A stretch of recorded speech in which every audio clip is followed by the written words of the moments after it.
Okay. So once again, good evening, everyone, and thank you for joining us to our session of the Day After the War Forum. This forum was created just a week after the horrific October 7th events, in order for us to have an opportunity to think and work together on our opportunities for the day after the war. And the thought is that we have to think about this now, for it should and would shape how the war is being conducted.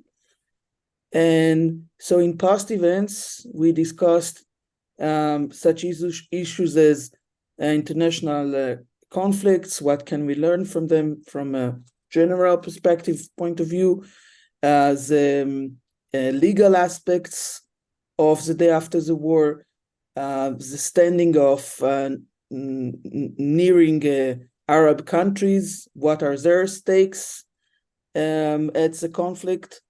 And tonight we are with Professor James Kar-Llindsey. He's an Englishman from Kent and LSE universities at the UK, but he's actually also a neighbor of us, currently in Cyprus. It's a nearing country, and he's an expert for wars and conflicts and peacemaking in general, but specifically in the Balkan countries. And so the thought was that for us to hear from Professor Kar-Llindsey on the causes of the Kosovo War in 1999 and its aftermath, the way it was handled by the NATO forces, the UN mission, special mission, and especially what can we, if anything, take from that to our opportunities for the day after in our area. The thought was that that could really contribute our understanding of the issue. And so I was very happy that Professor Kar-Llindsey was really forthcoming with the invitation, and he's here with us tonight, so I won't waste any more of our time, and I'll hand the floor to you. So please. Right, thank you so very much for the invitation.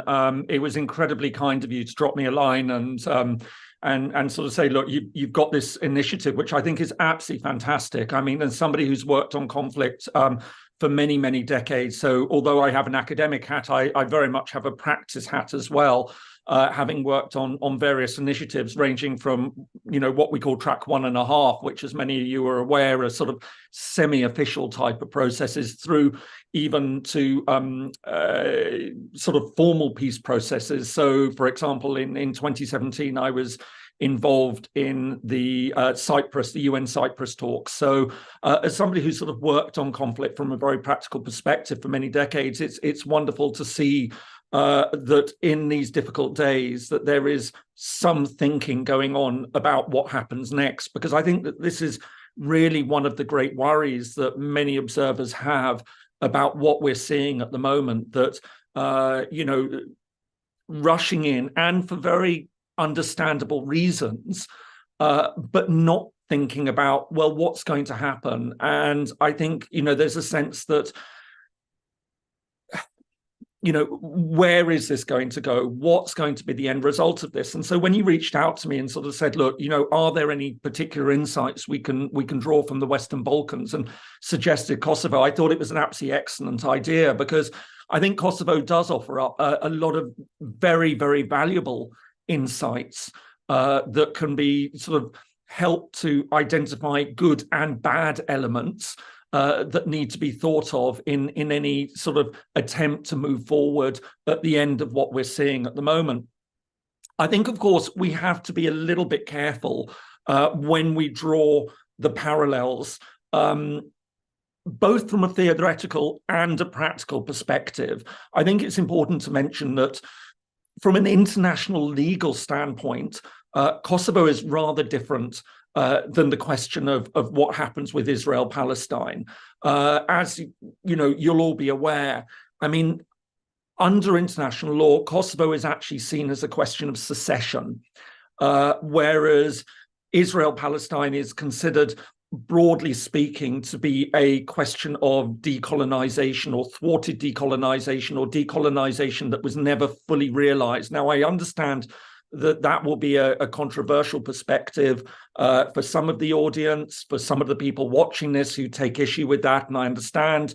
But what I'm trying to say is just simply from a purely legalistic standpoint from international law, a clear difference would be drawn, and I'll try and tease out a little bit of that. But I don't want to make that the central point of what I'm talking about tonight, because I don't think it's quite as important as some of the other elements that perhaps we can discuss that came up in some of the excellent questions that were asked. So look, rather than give you the full history of the background to Kosovo, what I'll try and do is just skirt over it to give you a broad sense of some of the issues. And if anyone then wants to pick up in it on the questions and answers, I'll be absolutely delighted to do so. But it might just be helpful to put it in a bit of context. So, I mean, you know, as with all of these conflicts that one deals with, you know, history plays an enormous part. Now, I'm not a great believer that history should be the be-all and end-all of understanding conflict, because I think so many of the conflicts that we deal with today are actually rooted in our understanding of international law, our understanding of contemporary international politics. But obviously, history does come in, and contesting claims to pieces of territory. And that's exactly the same we have in the case of Kosovo and Serbia. So, you know, you'll have contrasting views. So the Albanians will say, we are one of the original peoples of the Balkan Peninsula, whereas the Slavs, the Serbs, came in later. That's as may be. But what we do know is that in medieval times, the area that comprises Kosovo was considered by Serbia to be a heartland, if you like, of the medieval Serbian kingdom. And there are some important Serbian religious sites there. There are some significant monasteries, for example, and churches that exist in Kosovo. So you'll very often have Serbs say that for them, Kosovo represents, if you like, an integral part of the cultural, the historical Serbian territory, which gives it a very special place in their hearts. Now, I always treat that with a little bit of caution. Yes, it does have some important religious sites, but if you were to ask most people in Serbia, have they ever been to Kosovo? The vast majority would say no. And I think that very often this is something that, you know, you'll hear the slogan, Kosovo is Serbia, Kosovo is Serbia. But in reality, it's almost more performative than anything else for all sorts of reasons that we can discuss. But I think it is important, nevertheless, to recognize that certainly for a proportion of the Serbian population, it has a resonance, a religious, a historical, a cultural significance, which needs to be taken on board. However, we get to the 14th, 15th century, it's conquered by the Ottoman Empire, and it remains under Ottoman Turkish rule for the centuries that follow. And what we then get to is the start of the 20th century. The Ottoman Empire is weakening, and essentially we have the Balkan Wars. Serbia reclaims Kosovo as part of the Serbian state, which had by that point emerged as an independent entity unto itself. But crucially, even by that point, the demographic figures show that the majority of those living in Kosovo are Albanian, ethnic Albanian.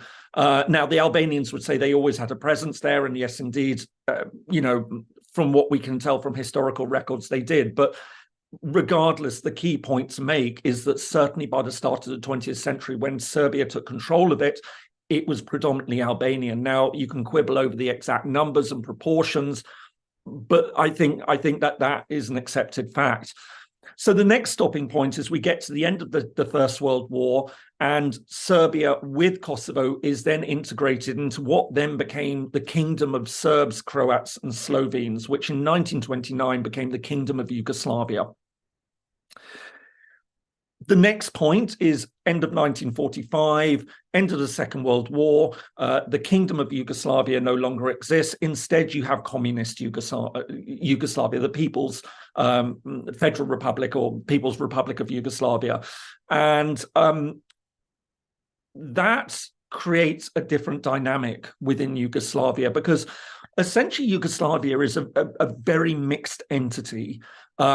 So predominantly, as the name would suggest, it's made up of the South Slavs. I mean, Yugoslavia actually that's essentially what it translates to, South Slavs. And you have what's called the nations and the nationalities of Yugoslavia. And the nations are the 6 peoples within Yugoslavia who are considered to be indigenous Yugoslav peoples, South Slav peoples. So working away from the north to the south, you have the Slovenes, you have the Croats, you have the Serbs. Bosnia is a bit of an interesting entity because it's made up of Serbs, Croats, and Bosnian Muslims that we now call Bosniaks. And then you have Montenegro and you have Macedonia. And each of these broadly corresponds to one of the 6 nations of Yugoslavia, one of the 6 South Slav nations that make up Yugoslavia. But on top of that, you have a whole range of different, what we call nationalities, or what were called by Tito and the Yugoslav authorities as nationalities. And these are various groups who stand apart from the indigenous nations. So the nations have their own republics. The nationalities would include Italians, Hungarians, Romanians, Bulgarians, crucially for our story, Albanians, but also would include several transnational peoples who don't have a separate homeland outside of the borders of Yugoslavia. So that, for example, would include Roma. It would include Ruthenians. So Ruthenia was a territory that had sort of existed within Ukraine. And of course, you know, not forgetting that Yugoslavia also had a Jewish population who were one of the nationalities of Yugoslavia. So essentially the difference between a nation and nationality really came to the fore in 1974 when a new constitution was created. So you had these 6 republics, which nominally gave the nations a right of secession, but it didn't grant that to the nationalities. But you had a bit of a strange structure emerge because you had the 6 republics that corresponded to the nations. But then within Serbia, you had 2 autonomous areas. So up in the north, you had an area called Vojvodina, which is very mixed, probably one of the most mixed areas in Europe. I think it's got potentially 27 different groups that have been identified as living there. And that ranged across, all sorts. But essentially, it was predominantly Serbian. But the second of these autonomous areas within Serbia was Kosovo, which was predominantly Albanian. But it comes back to this point. So Kosovo essentially existed almost as a separate republic within Yugoslavia. It sat on the Federal Council, but because it was inhabited by Albanians and because Yugoslavia said that the Albanians have their own homeland in neighboring Albania, they weren't entitled to become a republic. And of course, this would become hugely significant when Yugoslavia began to break apart. So we had Marshal Tito, which ruled the country until he died in 1980, and then the country began its slow process of breaking apart, which really took off in 1991. And this became significant because the question then emerged about who had the right to break away. And essentially the wars in Yugoslavia centered on one key question: was it the republics or was it the nations that had a right of self-determination? And Serbia argued that it was the nations, hence all the Serbs living beyond the boundaries, the borders of the Serbian Republic should have the right also for self-determination. In other words, the right to join Serbia if that's what they wanted. So that would have included the Serbs living in Croatia and essentially the Serbs living in Bosnia. Then the other republics, of course, took a very different position under international law and said, no, it applies to the republics. And yes, the republics broadly map on to these nations, but not exactly. But nevertheless, Serbs living in Croatia will just have to accept that they're in Croatia. Serbs living in Bosnia will have to accept that they're living in Bosnia. It gets a little bit more complex because Croatia was then arguing that Croats living in Bosnia should then have the right to join. There wasn't always a lot of consistency in this, but the point emerges that you had this big debate that led essentially to the wars that we saw in Yugoslavia.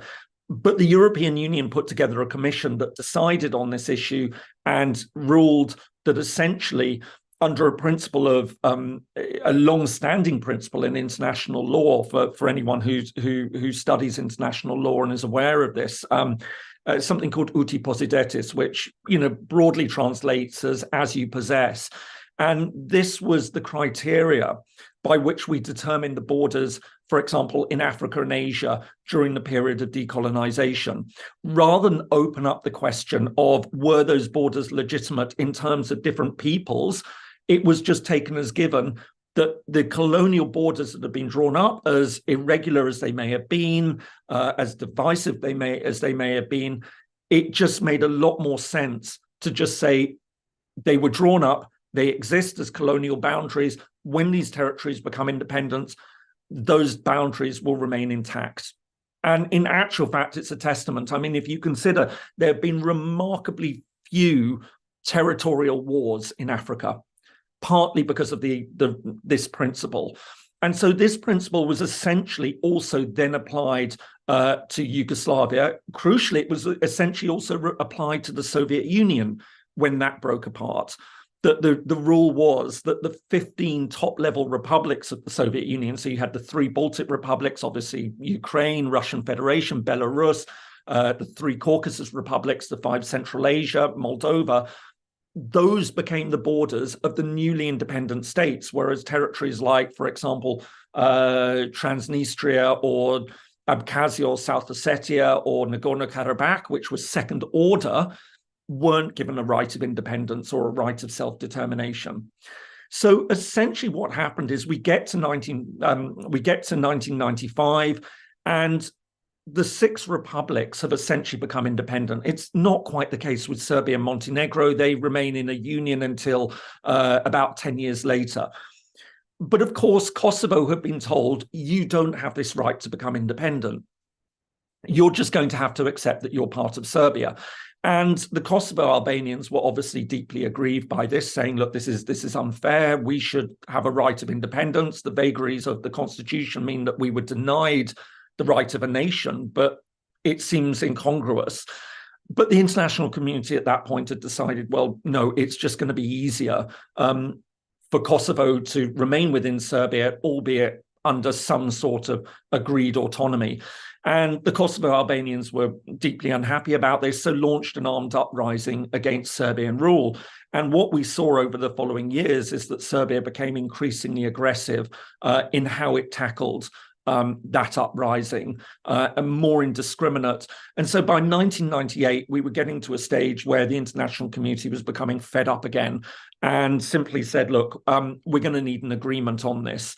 And so peace talks were held in 1999. Now, there'll be all sorts of arguments about why they broke down. Some would argue that it was Serbian intransigence. Others would say, look, they were handled badly by the West that made demands on Serbia, for example, to allow NATO troops into the sovereign territory of Yugoslavia or Serbia, that would never have been accepted by Belgrade. I mean, we can debate it endlessly, but we essentially got to a point where those talks broke down, and with no end in sight for the violence, NATO then decided to intervene, and it did so without UN Security Council authorization.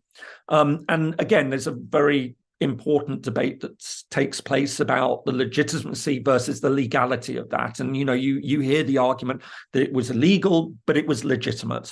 And I think there was probably, quite a lot to be said for that by the letter of international law, this wasn't sanctified by the UN Security Council. So you could argue that it was an illegal act of aggression, but I think a lot of people would say, given the circumstances, there was a certain legitimacy. Anyway, look, we get to the stage where there was 78 days of NATO bombing, and then Serbia eventually capitulates. And at that point, the UN steps in. So NATO remained on the ground as the chief provider of security. So unlike other places, it wasn't a UN peacekeeping force that was put in place. NATO to this day remains the chief guarantor of the security of Kosovo. And interestingly, even though we have this interesting debate that a number of NATO members don't actually recognize Kosovo, they have served in KFOR, which is the Kosovo force, the NATO force there. So regardless of countries' positions on the status of Kosovo, even now, many will understand the need to have a NATO force there and to be guaranteeing the security situation, not just vis-a-vis Serbia, which Serbia, jumping ahead a little, has actually disavowed the use of force to retake Kosovo. It said that it'll fight a diplomatic and legal battle, but not a military one. But there's also that force has to remain in place in order to protect the Serbian population in Kosovo. But I'm jumping ahead a little, so I'll come back to it in a minute. But essentially what you then had is this force is put in place, and you have a major state-building exercise under Resolution 1244, which is establishing the United Nations mission in Kosovo, UNMIK. And this essentially becomes the government of Kosovo. Now, under Resolution 1244, officially Kosovo remained under Yugoslav sovereignty. And importantly to note that 1244 is very unusual in UN Security Council resolutions, in that it's a resolution that was put in place in perpetuity. So it, unlike most peacekeeping missions or state-building missions, where the mandate has to be renewed, usually on a 6 or 12-month basis, Resolution 1244 remains in place until it's rescinded or superseded. So UNMIK still actually exists, even though it's essentially completely obsolete now. But anyway, this mission is put in place to set up an administration for Kosovo. And the decision is taken that there won't be a decision taken on status at the moment. You know, Kosovo is officially under Serbian sovereignty, but the reality is that you couldn't reintroduce Serbian sovereignty. So very soon after that, what you're now starting to see is the Albanian population is saying, well, look, we've got rid of the Serbs, but we haven't got the independence that we wanted. And so they started to put pressure for this. And this started to put the UN, the international community, in a very difficult position because, yes, Serbia was no longer administering Kosovo, but it remained under Serbian authority. And the international community couldn't just simply take it away from Serbia. I mean, this went against all the principles of international law, territorial integrity of states and things. But so what they started to do is say, right, okay, the way we're going to handle this is before we get onto the status talks, let's think about making Kosovo a democratic society. Let's talk about rule of law, human rights. So they introduced a policy called Standards Before Status, which essentially put in place a principle that let's concentrate on making Kosovo a democratic, functioning society before we then get on to the debate about what exactly we're going to do with it. And, you know, I think we can be very critical of UNMIK in different ways and things like that. But this seemed to be, you know, the idea of trying to, as I say, put off that discussion until 2004, when there was some major interethnic rioting that took place. And this led to a lot of attacks on Serbs, ethnic Serbs still living in Kosovo. So after UNMIK took over, I mean, there was a lot of score settling. So whereas Serbian authorities had been cracking down on Albanians, once the Serbian authorities were out, once the Serbian paramilitaries, the military were out, a lot of that anger from the Albanian community turned onto the Serbs. So hence KFOR then became a peacekeeping force to protect the Serbs.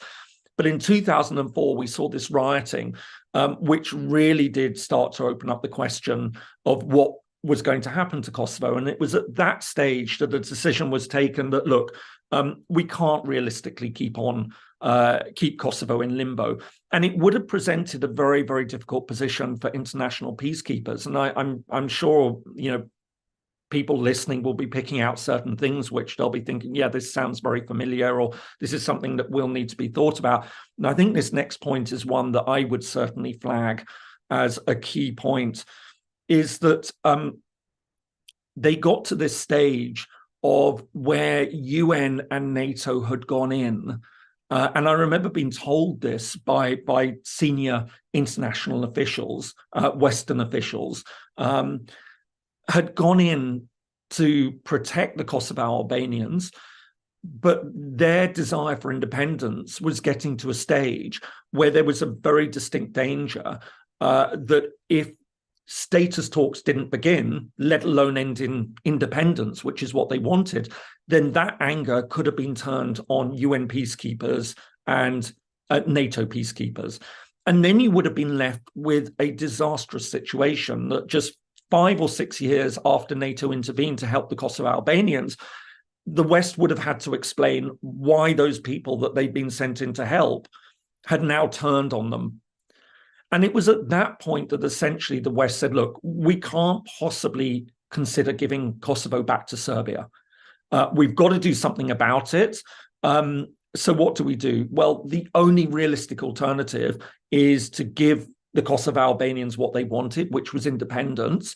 How can we justify that? Well, what we'll do is we'll recast it as a unique case that will say that, look, by virtue of its status in Yugoslavia, by virtue of the human rights abuses that had taken place by Serbia, and by virtue of the prolonged period of UN administration, this meant that what we saw in Kosovo stood apart from other cases around the world. Now, I mean, of course, for those who do international law or any sort of law, you'll know how uncomfortable the idea of a unique case is. It just doesn't sit well with how we understand how law should be applied. Saying, right, okay, because something doesn't fit our model, we'll just call it a special case. And I think what became particularly problematic was that a UN process was started under Martti Ahtisaari, the former president of Finland, who recently died, who'd had some success dealing with conflicts elsewhere. For example, Aceh, he'd been involved with Northern Ireland. But Ahtisaari essentially took the decision right from day one that the only outcome of this could be independence, even though this would have gone against established principles of international law. But this idea, well, we'll call it a unique case. And he essentially decided from day one this was going to be the outcome. So these status talks, which were meant to be open without a prejudged outcome, ended up going in that direction. And he eventually presented a blueprint for an independent Kosovo. And this, of course, was rejected by Serbia. So the Serbs had said, whereas the Albanians had said, look, we only want independence. The Serbs said, we'll give you anything but independence, and sort of had talked about extensive autonomy and things like that. And Ahtisaari had essentially come down and said, only independence. And hadn't really explored any other opportunities for this. And, I'd spoken to figures. I wrote a book on the process who said that he made a big mistake in how he handled it. And I have to say, I completely agree. I interviewed him a couple of times when writing the book. And I at one point said to him, look, didn't you consider giving the Serbs a face-saving way out? And he just replied to me, well, they didn't deserve it.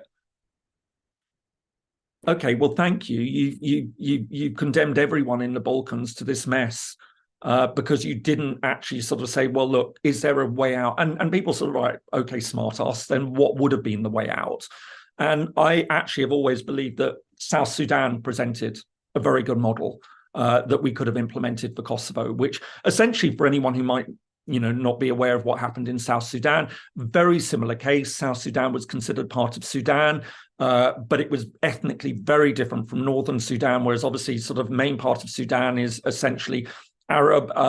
If you go to South Sudan, it's sub-Saharan African, it's animist and Christian in makeup, very uncomfortable coming together, very similar in many ways to Serbia and Kosovo. And essentially what they eventually agreed on was a peace deal that left South Sudan under Sudanese sovereignty, but gave it a high degree of autonomy, and essentially said after 6 years of autonomy, they would get to decide on whether they wanted to retain that autonomy. If they didn't want to retain the autonomy, then they would become independent.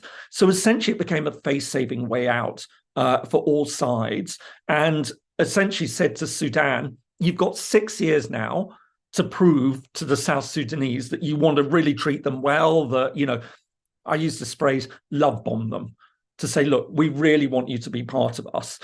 We all, I think, knew exactly what South Sudan was going to do, and notwithstanding the mess that it's now become, very sadly, you know, that was an interesting model. And there was even a time when the Serbian president had said, maybe we could consider a transitional phase where Kosovo remains under Serbian sovereignty for another 10 to 15 years, but essentially has a massive degree of autonomy leading to a referendum.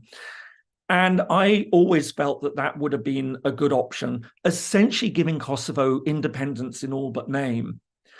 So it would have had all those elements of statehood, but technically it would have remained part of Serbia. But even then, it would have been a very light touch. You know, you could have even given it most of its symbols, you know, its own flag, its own anthem, but just simply said, the problem that we got to, I think, and, you know, is that I think you find in these situations that people fixate on the word independence rather than the concept independence. And I think this was a really good example of it, because I think by that point, there was no persuading the Kosovo Albanians to take a massive degree of autonomy, just short of independence. They were fixated on the idea of the word independence, being able to call themselves independent, even though it was going to create a lot of problems on the international stage. So I think this became a real stumbling block. And I've often said, I think Western officials did not do enough to try and say, look, to Kosovo, this is a complex legal situation that we're faced with. We're going to help you, and eventually it's going to lead to independence, but you're going to need to be a bit patient for a bit longer. But they could see the way that violence was building up, and so decided, you know what, it'll just be easier to cut and run and say this is a special case and allow Kosovo to declare independence and then deal with the consequences of that. So just before that happened, Ahtisaari had presented his plan for independence. It had failed. Russia had blocked it in the Security Council. And there was another process that was put together that was called the Troika. And I think this is interesting for another reason you'll see in a minute. And this was made up of an American official, a European official, and a Russian official. So it was essentially there to, you know, the Americans supported the Kosovo Albanians, the Russians supported the Serbs, and then the EU would sort of be between the two, although most of the major countries were probably more predisposed to the Kosovo Albanians. But the EU official on that was a very senior German official, Wolfgang Ischinger. Many might know from Munich Security Conference that, you know, he went on and ran that. He'd been the German ambassador in London, very senior German diplomat. And he, I think, did something that was very interesting, because many in Serbia were calling for autonomy. They were saying, no, Kosovo is Serbia, we'll give them massive autonomy, but they must remain part of Serbia. And he recast that discussion, and he said to them, look, it's all very well you saying that you want Kosovo to remain part of Serbia, but what does that mean in real terms? What is the price that you're willing to pay? Because you can't just say, oh, Kosovo, you're part of Serbia, but you'll have absolutely no decision-making powers. You'll just sit in your corner. You can make some of your own local autonomy, but you can't have any say over central government. You know, so if Serbia has its foreign policy that Kosovo doesn't have as an autonomous area, you know, how's Kosovo going to be involved in that? And he said to Serbia, would you really be willing, for example, to have a Kosovo Albanian vice president? Would you be really willing to have Kosovo Albanians sitting round the cabinet table? Would you be willing to have a third of all your MPs in the national parliament as Kosovo Albanians? Would you be willing to have generals in your army as Kosovo Albanians? Would you be willing to have diplomats, ambassadors, Kosovo Albanians? And the reality is that most Serbs wouldn't. It just wasn't. And it comes down to this thing of, and we talk about this a lot in conflict, that it was more about the territory than anything else. And they wanted Kosovo. They just didn't want the Kosovo Albanians. And I think, we have to be very honest about this. And I can point the fingers at what the Albanians have done as well. And as I said, I think their fixation on the word independence rather than the concept, and Serbia's fixation on the idea of holding on to territory but not wanting the people that lived there, meant that neither side could really come up with the compromises that I think might have allowed a process that sort of said eventually Kosovo will become independent, but we'll create a way that allows Serbia to get there. Anyway, look, these opportunities were missed. Kosovo declared independence in 2008, and we were left with a mess. Because you had certain Western countries, so you had the United States, you had Britain, you had Germany, you had France, Italy, all recognizing Kosovo's independence, and then half the world saying we won't, including Russia and China and 5 EU members. So even now, 5 EU members don't recognize Kosovo, and that's, of course, you've got Spain, you've got Slovakia, you've got Romania, you've got Greece, and you've got Cyprus. And so this big battle then emerged over recognition. I'm not going to go into so much of this because I think this is where, in many ways, the cases of what happens to a Palestinian state is a bit different from Kosovo because, as I say, I think they're treated a little bit differently. But I think what was interesting is that there was a case taken before the International Court of Justice on the legality of Kosovo's declaration of independence. And the court essentially took the position that it called it, essentially, it sidestepped the issue. It didn't say that Kosovo's declaration of independence had led to a state. It simply said that there was nothing in international law that prohibited a declaration of independence unless there was a prohibition, such as a Security Council resolution. So Kosovo could say, well, our declaration of independence was legal, and Serbia could say, well, but the court didn't say that you're a country now, you're not a state. It sidestepped that issue. And then what we saw is the EU stepped in to say, right, okay, what can we do to normalize relations between Kosovo and Serbia, leading to, several agreements that looked like relations were starting to improve. You started to have the gradual integration of Serbs in, for example, the police force into Kosovo. There was also talk of setting up a new municipality, an association of Serbian municipalities, which would give a certain degree of autonomy for the Serbian communities living in Kosovo, which in fact, actually, you've got two distinct communities. You've got those living in the south of Kosovo, which are fairly small and separated into a bit of a patchwork. And then you've got 4 municipalities north of the Ibar. So it's sort of about 10% of Kosovo's population in territory in the north is predominantly Serbian. And there have been discussions about how to deal with them. Do you give them autonomy? One idea that has been talked about is a territorial redrawing of the boundaries. Very controversial. Many people have opposed it. Look, I don't hide the fact that I've always thought that this is a sensible and logical solution, especially balanced against Albanian communities living in parts of southern Serbia. Have to be clear, this is not ethnic cleansing. This is not repatriation. It's simply redrawing the boundaries as sovereign states have the right to do so. That would essentially mean no one is told that they have to move out of their houses. Essentially, in the north of Kosovo, they go to bed living nominally under a Kosovo, state of Kosovo, but effectively under Serbian control, and wake up next morning not only effectively under Serbian control, but under a sovereign Serb state, and the same. So it's not quite as drastic. We're not talking about a 1924 population exchange that we saw between Greece and Turkey. But that, as I say, has been rejected. And we're now at a stage where actually relations have deteriorated in recent years. You have, for all sorts of reasons, you have the sides look like they were starting to get to an agreement around 2018, again involving some sort of territorial redrawing. This was killed off. Britain and Germany were steadfastly opposed to it, even though many other countries had started to accept that this might be the most logical way that would actually allow Serbia to sign off Kosovo's independence, because that's essentially all it needs. It just needs Serbia to say, we accept an independent Kosovo, and then Kosovo will join the UN. Well, unless Russia now wants to, but maybe we can talk about that. I'm drawing to an end in a second, I promise. So we're now in a stage where things are starting to get very tense again. There was a very serious incident recently, which led to shootings of Kosovo Albanian police who had tried to assert Kosovo's sovereignty in the north, despite the fact that they were warned, please don't do this. It's a very delicate situation. An arms cache was discovered. We still don't quite know who's behind it.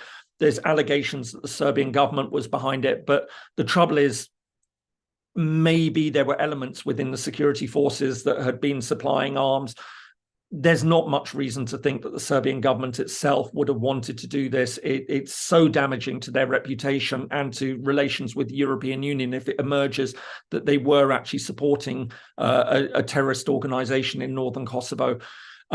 So look, speculation is going on. There's an investigation. We don't exactly know. But what we can say is that tensions are getting arising again. So Kosovo is becoming a potential flashpoint, and many think that in light of what we've seen in Ukraine, obviously there's theories going around that has, Russia been trying to foment problems elsewhere. And, you have these theories that maybe this is also what's laid a little bit behind, the Hamas attack, and there are fears that this, the Balkans could be another front. I think we need to be a little bit careful about these ideas, but we have to acknowledge that it's going around, and we have to also acknowledge that hybrid warfare is an important technique in modern international relations.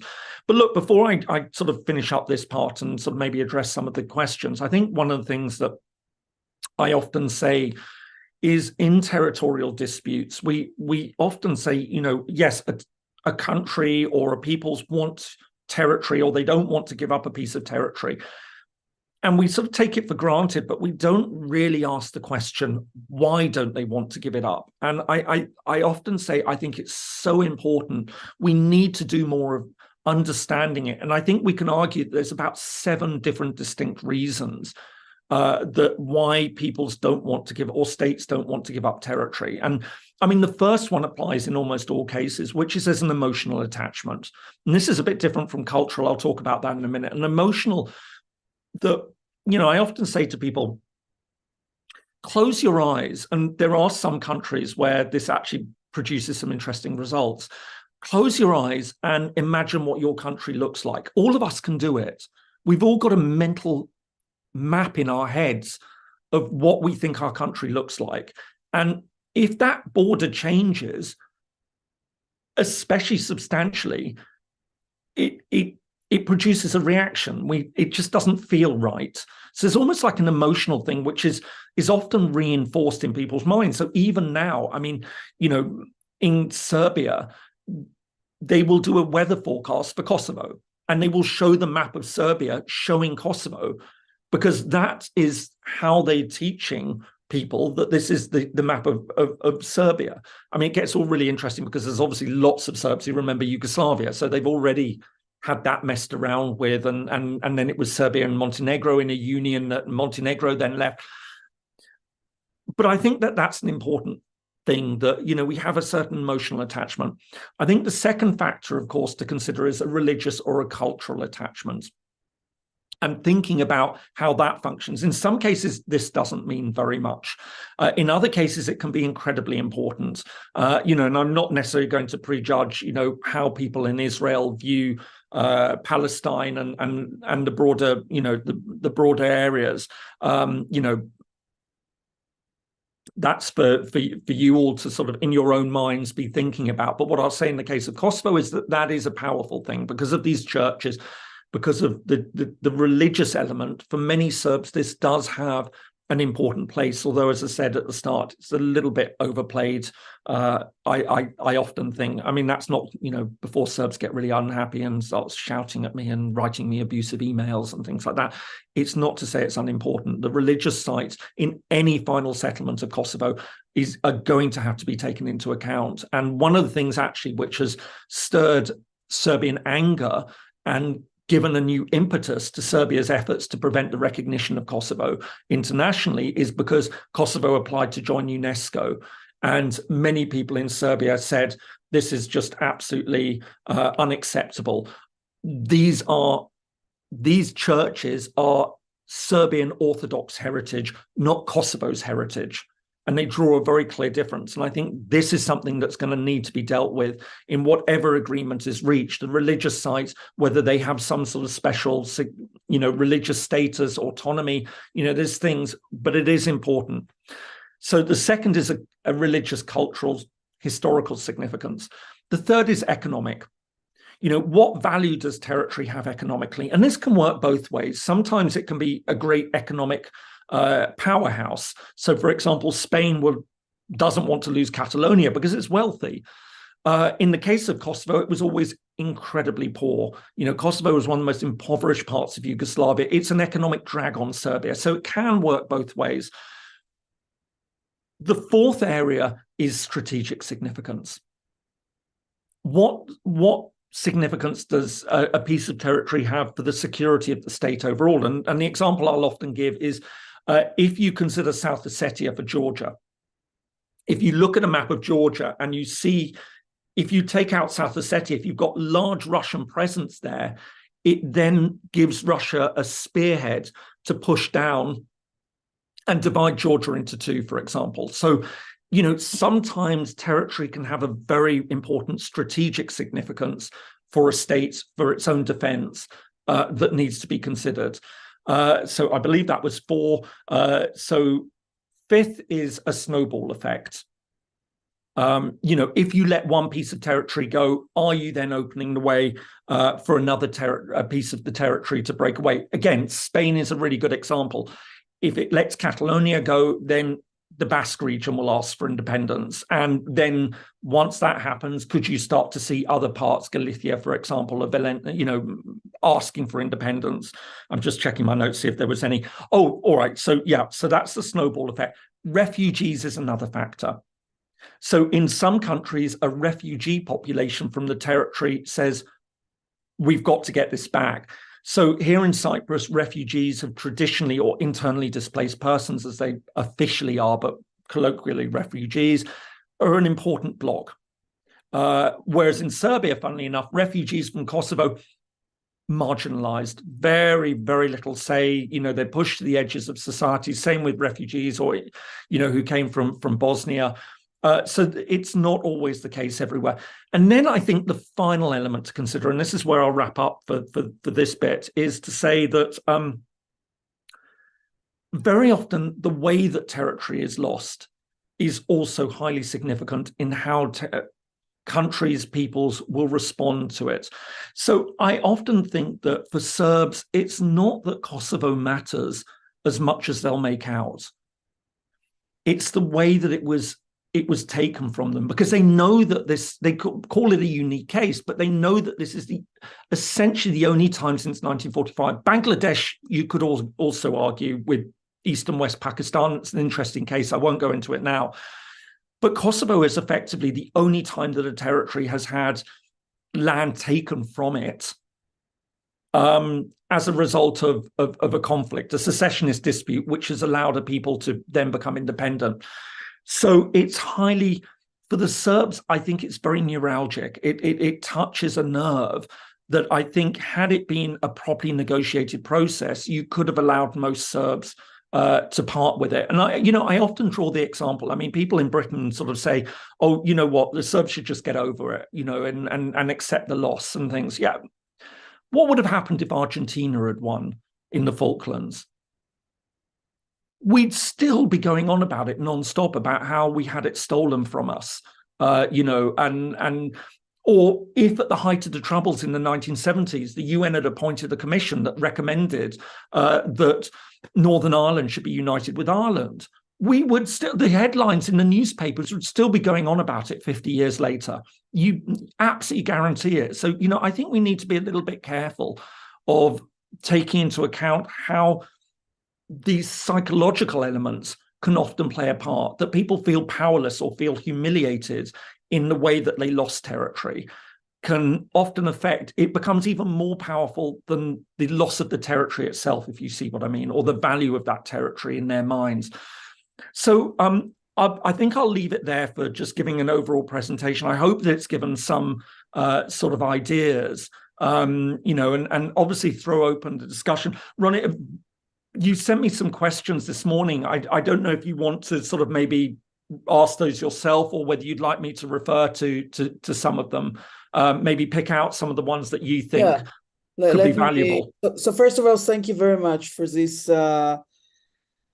really interesting presentation. It was very intense. I knew I couldn't stop you in the middle because you just you're so enthusiastic about it. But and again and again you said it's a question of whether it is a unique case, and I think for us it's very important because we often think that Israel-Palestine is a unique case. And so we should get accustomed to the fact that it is also argued by others that they are a unique case.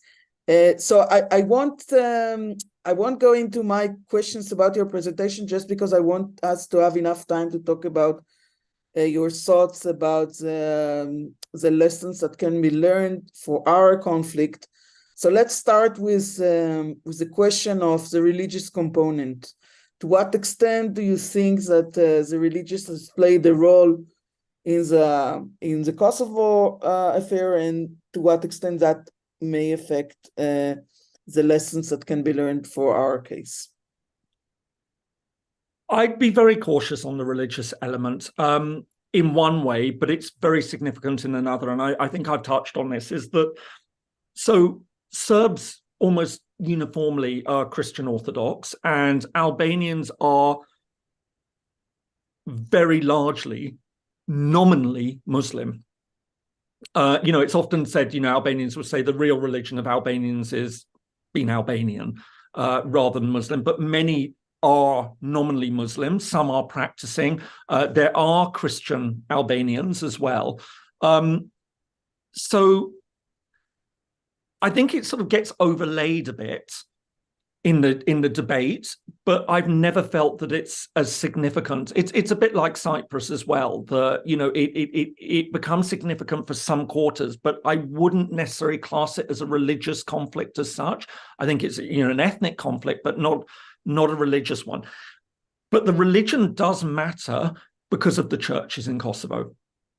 That's what gives it significance. That for the Serbian Orthodox Church, these are important. For religious Serbs, these are important sites.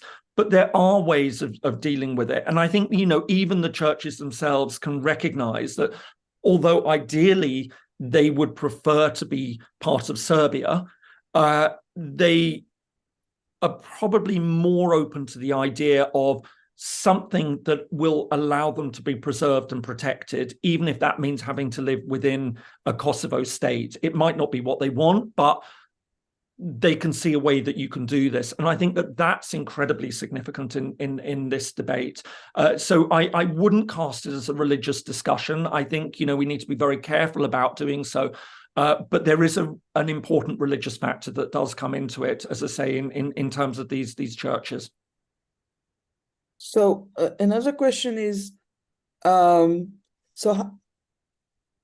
how did Kosovo overcome, if at all, the arrangements after the war in terms of the UNMIK control? So how was the transition possible? So it was a very interesting case. So when Kosovo declared independence, they firmly reject the claim that it's a unilateral declaration of independence. They use the term coordinated declaration of independence, that they coordinated this with Britain, with Germany, with France, with the United States. Now, of course, anyone who does international law knows that coordinated declaration of independence is meaningless. It doesn't mean a unilateral declaration of independence is understood as pejorative, but essentially it just means one side declares independence. It's you can have cases where one side declares independence, the other one accepts it. South Sudan is a perfect example. The first country to recognize South Sudan's declaration of independence, its statehood, was Sudan. So it was completely uncontested. So a UDI is just simply where one side has done it, which is exactly what happened in Kosovo. And then there was a period of international oversight of that independence. So Marty Ahtisaari had drawn up a constitution which gave minorities a significant number of rights. Admittedly, there was a lot of rights that were put in place, even if we sort of say that it was very problematic, the actual nature of independence.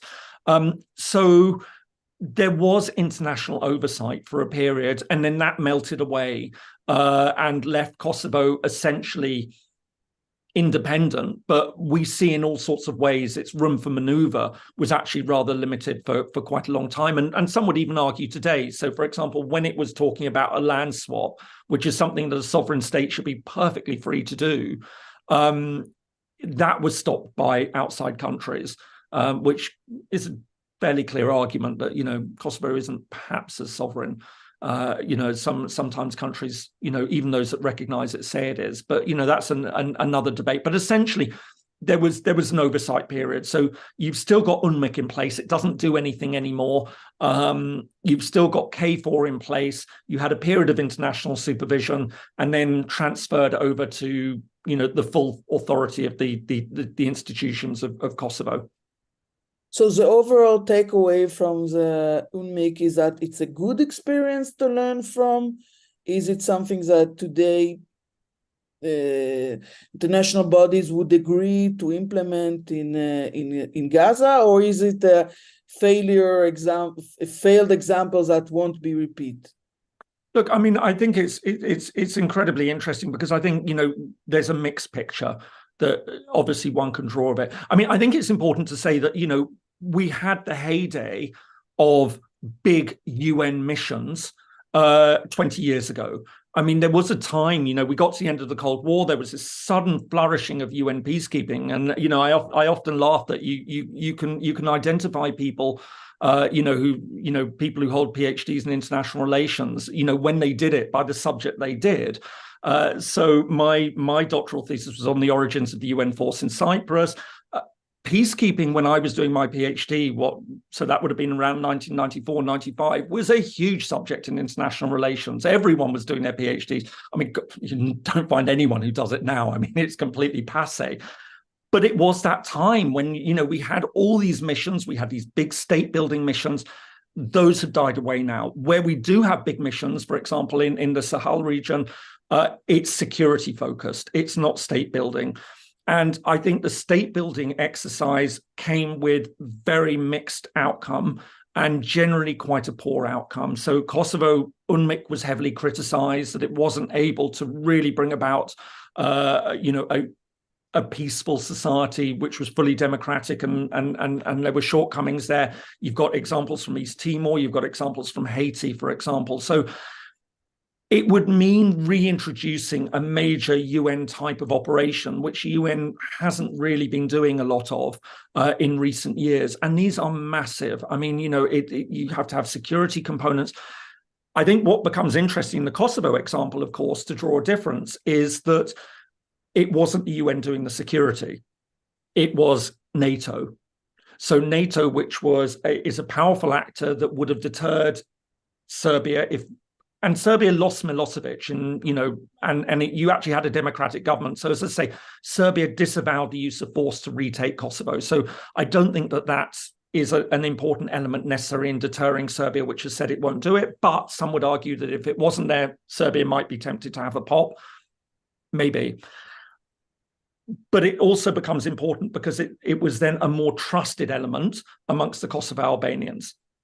And, so when we're talking about Gaza, would we have to then find what would be some sort of security body which could fulfill both those factors? External facing security actor, which would then be respected by the people on the ground, but would also have that respect of the people on the ground because they would also see it as essentially protecting their interests. So what that would mean, I think, would have to be thought a little bit about, and what countries might be willing to do that and capable of doing it in a way that NATO could. I mean, NATO obviously is a serious outfit. I don't think NATO's going to have the credibility, and I don't think it would have the political will to get involved in doing something like that. So you'd need to be thinking, well, who could do it? But I think, UNRWA, there were a lot of shortcomings of it. People who looked at it would argue that there were a lot of failures. It was a massive mission, fortunes were spent, and for what? It didn't achieve the sort of outcomes. But I think this also highlights the problem that, you go into these situations and, again, the fixation is on an end outcome. And you can't keep those people in limbo. Once you put in a mission and say, this mission is, they will read it in a certain way. So if you create a mission that will go into Gaza, maybe West Bank, that will be read on the ground as leading in one direction and one direction only, which is to the consolidation and the formal creation of a Palestinian state. And you could try and put that off. You could try to do a standards before status procedure, but it's not going to tackle the fundamental frustration. So you're caught in a really difficult bind of wanting to use that time to democratize these societies, use it for reconstruction, rebuilding, put in place proper economic foundations for statehood, but you will also be battling against the peoples who believe that there's a time limit on this and want that mission to get out so they can have their full statehood. And that will, to my mind, that would be an incredibly important part to bear in mind, that, you can put in something like this, but don't think that it can be open-ended, because people will start to say, right, okay, we've got rid of Israel. Now we've got to get rid of this lot because we want our statehood. And I think that's a really, a message that, as we were talking about it a few days ago in preparation for this, I think, we touched on this subject, and more and more I've thought about it. I think, we have to be aware that these sorts of missions come with a time limit. Right. I have two questions here that I would want us to refer to. First is of Ben here. It's a chat. He asks, how does the military outcome would affect the chances of the international coalition intervention to happen? Would it be fair to say that the international community would help only in the case of full demilitarization of Gaza Strip? Would you think that is something that is relevant for the international community's decision on what its role would be? I mean, look, obviously there's complex dynamics that would come into play here. I think the danger is that, would you get into a situation that if there wasn't an Israeli withdrawal, then any mission that was put in the ground would then start to be seen as facilitating a continued presence? Now, that's not necessarily how it will see itself. That's not necessarily what it will be doing, but give it time and that's how it will be seen. And I think that then becomes a real problem for the peacekeepers who are trying to do this job. Now, of course, Israel would argue, well, it's all well and good, but we have to be sure that any mission that's put in on the ground is actually going to do the security job we need it to do. We need to make sure that, we're not going to have further attacks by Hamas or by any other group that may emerge. So can we trust this force to do a good job? So it comes back to the point that I made, that in the case of Kosovo, you were dealing with NATO.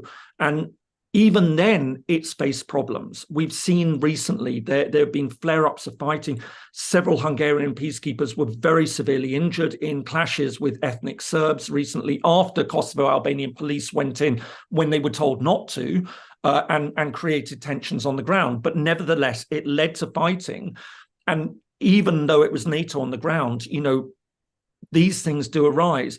So it would have to be a very strong force that I think, again, would satisfy not only Israel, that it could do the job of protecting Israel and providing Israel security. And I know the sensitivities in Israel that people would feel about outsourcing, your security to an outside body. So, it would need a lot of trust in that, and you'd need to be fairly secure. But it would also have to be a body that, don't forget, would also need to have the trust of, if not all the local Palestinians, a significant amount of them, that would mean that when it needs to take action against militant groups, it didn't stir up wider societal antagonism and a pushback. And again, this is what we saw in Kosovo, that at first NATO was welcomed as, the great heroes, the saviors of the Kosovo Albanians, but it didn't take very long before the Kosovo Albanians started to say, but we want our independence. And are these forces going to become an impediment to that? So again, you've got that time frame. So it's a complex series of factors that I think need to be borne in mind in this. I see. So one more question is with regards to the antagonism that you've just mentioned. So how do people that used to fight each other came to a situation where they mostly no longer do that? So in terms of the social element, how is it possible? Is it even possible in Kosovo? Well, I mean, essentially, as I said, you had Kosovo, which was very different from what we call Central Serbia, that it was ethnically very different, but it had a proportion of Serbs who had lived there and had lived there for a very long time. And there'd also been a bit of territorial redrawing under under Tito's Yugoslavia, hence the northern territories. And this is one of the arguments why people say, well, look, maybe, a sensible solution were this was gerrymandered to give Kosovo a bit more of a Serbian population. Maybe the better thing is to just sign it back to Serbia. But you do still have the Serbs who live in the south. And essentially what you've got is those two communities. So the Serbs in the north still very attached to Serbia and still see themselves as essentially living under Serbian control, Serbian authority, if not formally Serbian sovereignty. The communities in the south have been much more willing to integrate, but many would argue they've not really had much choice. They're separated from Serbia, the rest of Serbia. They're much smaller. And slowly, they're disappearing. I mean, young people don't have job opportunities. Kosovo has got enough of its own economic problems without these people growing up in these enclaves. So what we're seeing is that, young people of any talent are going off to study in Belgrade and just not coming home. A little bit different, I think, in the north, but certainly in those other areas. So there's a sense that naturally, slowly over time, the question of the Serbs in the south is being solved of its own accord. But not the Serbs in the north. And that remains the key issue that I think has to be dealt with. And this is where we have this debate about autonomy, the creation of an association of Serbian municipalities to deal with it, maybe, redrawing the borders, whatever it's going to be. But it's essentially focused on the Serbs in the north.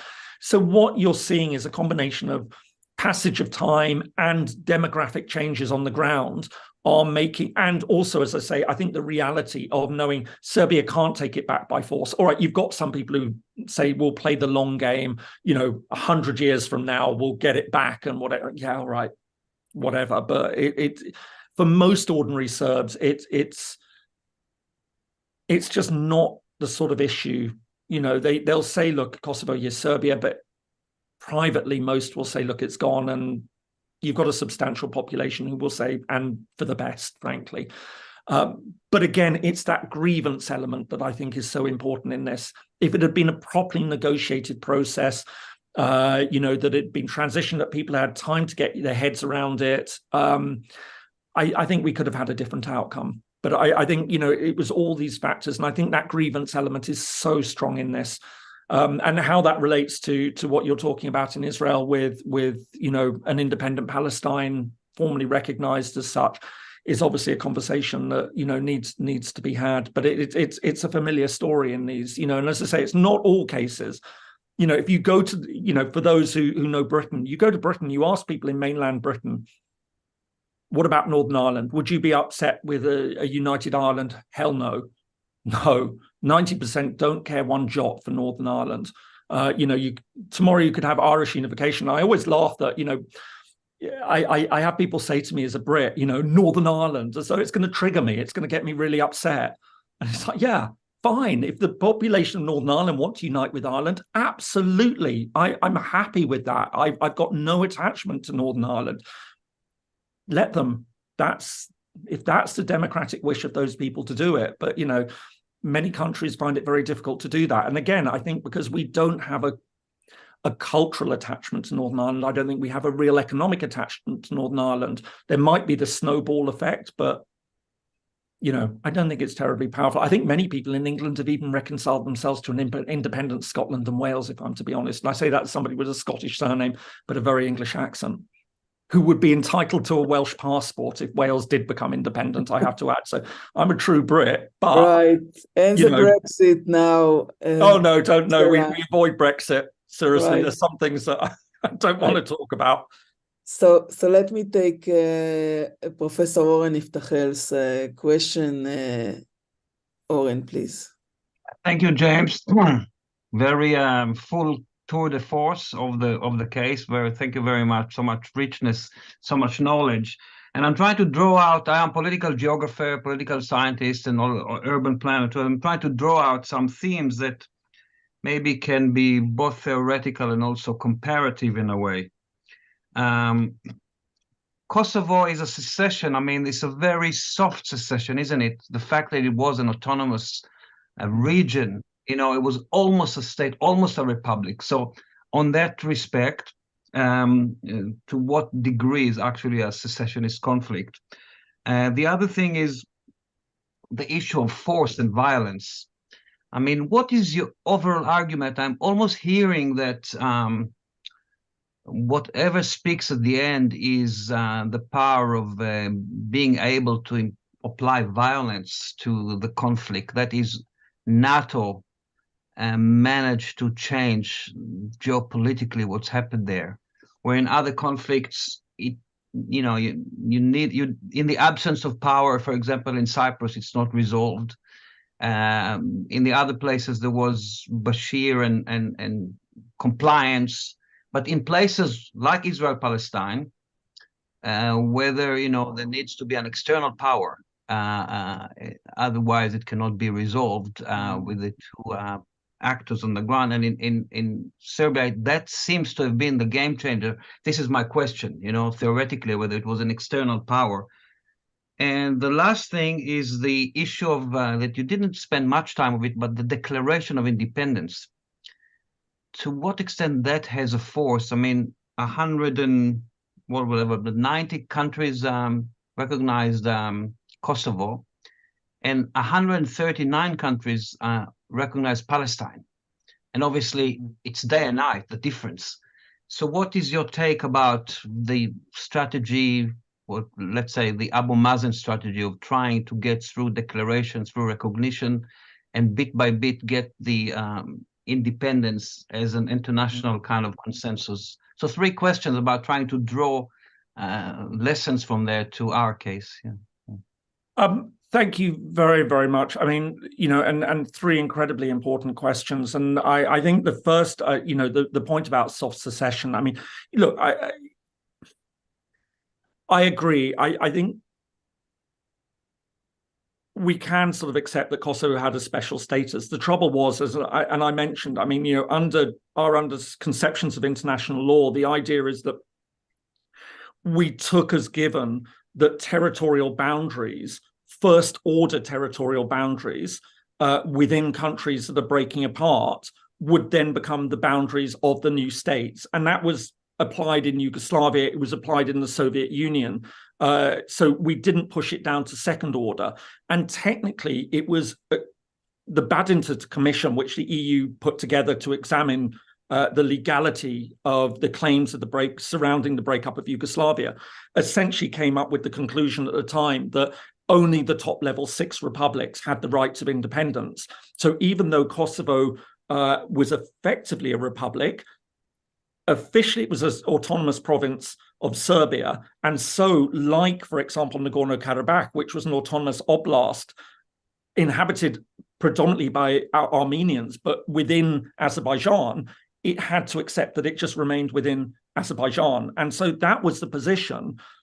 But I agree. I mean, I think with the benefit of hindsight, Serbia would have been a lot better off just simply saying at the time, look, Yugoslavia is in the process of breaking up. We're not happy to lose Kosovo, but we can accept that essentially it was in all but name a 7th republic. And let's just let it go and negotiate, see if we can negotiate a good deal. But hell, if you had Serbia in that position to talk in that phase about Kosovo at that time, it would have talked that way about Croatia, it would have talked that way about Bosnia, and we wouldn't have had wars in former Yugoslavia. Kosovo was much later. It was about 5-6 years later. Yes, it was. But what they I'm had saying wanted is independence for years. If Serbia had gone into the whole breakup of Yugoslavia, but essentially Serbia's position was to say that it had a particular, interestingly enough, it had a very interesting contradictory conceptualization of self-determination, because Serbia argued it was the nations, not the republics, that had the right of self-determination, until it came to others taking a chunk out of Serbia, if you see what I mean. And then it suddenly said, oh no, the sanctity of the Serbian borders has got to be,